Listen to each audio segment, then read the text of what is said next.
Þá er komið að fjórða kafla í bókinni, náttúra, gróður og loftslag, og við ætlum að skoða í þessum lestri fyrst og fremst lofthjúp jarðar og lagskiptingu hans, örlítið loftþrýsting og vindakerfi, ósonlagið og eitthvað fleira smálegt.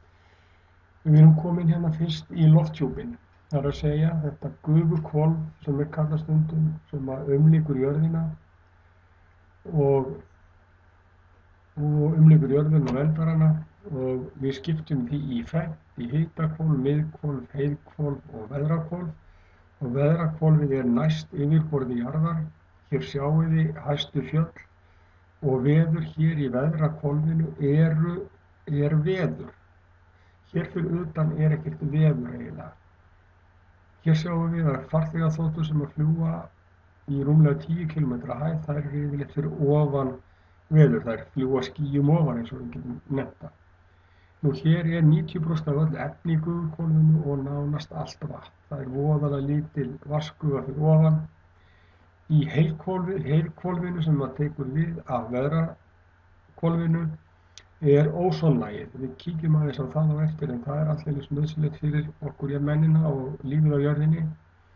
Miðhvolfið sem tekur við fyrir ofan heiðhvolfið er það svæði þar sem að loftsteinar brenna upp, loftsteinar sem koma hér inn úr geimnum, þeir lenda á gufuhvolfinu. Gufuhvolfið er þétt fyrir, eins og þið getur bara, þið vitið, ef þið hjólir hratt þá í logni þá bylur á okkur vindur, það viðnámið sem er í loftinu, og það verður til þess að langflestir loftsteinar brenna hér örfáin á til jarðarinnar.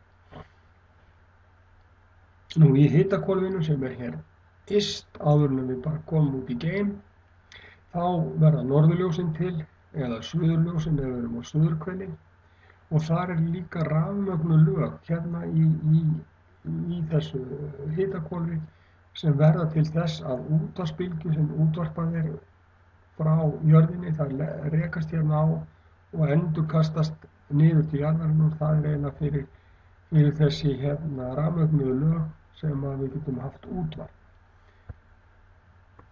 Við skulum aðeins kíkja á ósonlagið. En ósonlagið það ver okkur fyrir útfjólubláum geislum sólarinnar, það sé geislunum sem verða til þess að við sólbrennum, og allt annað líf á jörðinni verður líka fyrir þessari geislun. Og ef ósonlagið myndi alveg hverfa, þá hefði sólin mjög vond áhrif á okkur og annað líf á jörðinni, og við erum búin að spreyja svo mikið úr spreybrúsum og nota svo mikið freon sem er efni sem var notað í ísskápa og kælitæki, að ósonlagið er sumstaðar orðið mjög þunnt, og á sumrin að þá hverfur það alveg hérna yfir. Þið sjá þetta fjólubláa svæði er Suðurskautslandið, og hér yfir Suðurskautslandinu er gat á ósonlaginu á sumrin. Nú,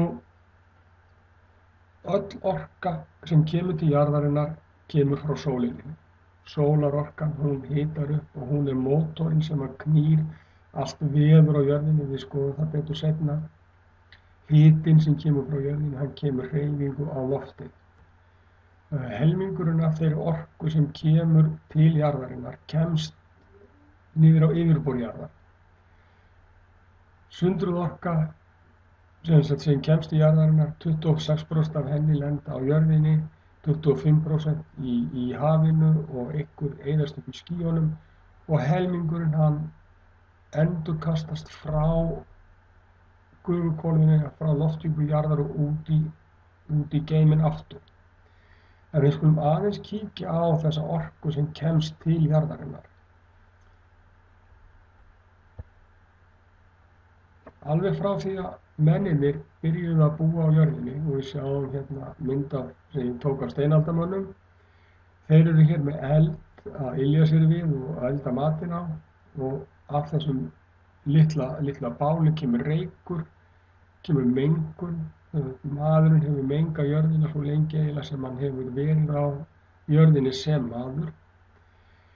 En þetta skiptir voðalega litlu máli. Það er ekki fyrr en með iðnbyltingunni á 18. öld, upp úr 1750, 70 eitthvað svoleiðis, sem að hlutirnir fara virkilega að gerast.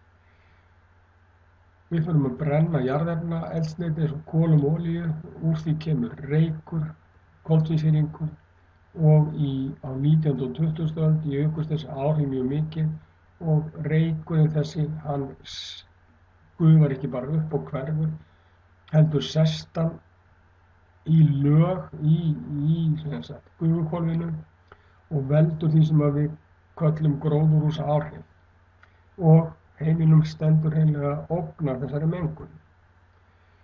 Lofthjúpur jarðar, sem við vorum að tala um áðan, hann virkar eins og gróðurhús. Í kringum jörðina er sem sagt eins og gróðurhús og án þessa gróðurhús væri meðalhiti jarðarinnar 18 gráður í mínus. Það er að segja, hitinn sem kemur inn frá sólinni, hann fer ekki allir tilbaka, hann verður eftir inn í gróðurhúsinu. En það sem er búið að gerast núna á undanförnum árum er að við höfum mengað jörðina svo mikið að það kemst alltaf minna og minni orka út aftur, minni og minni hiti sem að endurkastast aftur út frá jörðinni.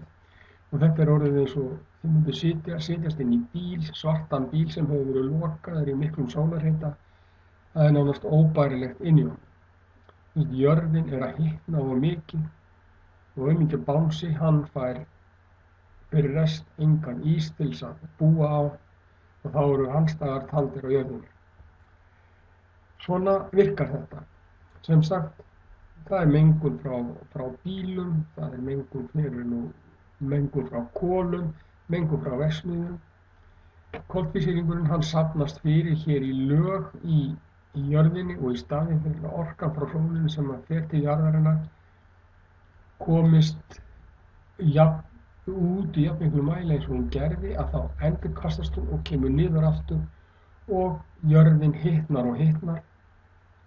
Og margir tala að alls konar ofviðri sem að hafa komið á jörðina núna undanfarið, þau séu þessum gróðurhúsaáhrifum að kenna.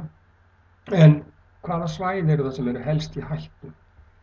Helst í hættu eru svæði sem eru mjög þéttbýl og mjög láglend. Þessi ríki þar sem að landið er lágt yfir sjávarmáli og þar sem að margir búa. Dæmi svona land er landið Bangladesh í Asíu, austan við Indland. Þá sjáum við, hér er hæð yfir sjávarmáli 1, 2, 3, 5 og 8 metrar. Hér eru stór svæði þar sem eru bara nokkri metrar yfir sjávarmáli. Þannig ef að sjórinn hækkar, eða hækkar í sjónum þegar að jöklar bráðna, þá fara hér búsvæði milljóna manna á kaf vegna þess að hér búa 150 milljónir. Það er eitt lítið ríki út í Indlandshafi sem heita Maldíveyjar, sem er einfaldlega bara að fara í kaf því þær ná ekki nema bara nokkra metra upp fyrir sjávarborð. Og til þess að vekja athygli á þessu að þá ákvað nýr forseti landsins að halda ríkisstjórnarfund í kafi til þess að sýna hver stefni og knýja ríki heims á að gera eitthvað í þessum loftslagsmálum og minnka gróðurhúsaáhrifin því að án þess að þá bara er hætta á að ríkið hans hverfi. Nú, hérna sjáum við á Bangladesh, hérna Maldíveyjar, Indland og Pakistan. Þetta eru gríðarlega fjölmenn og þéttbýlssvæði sem í hættu út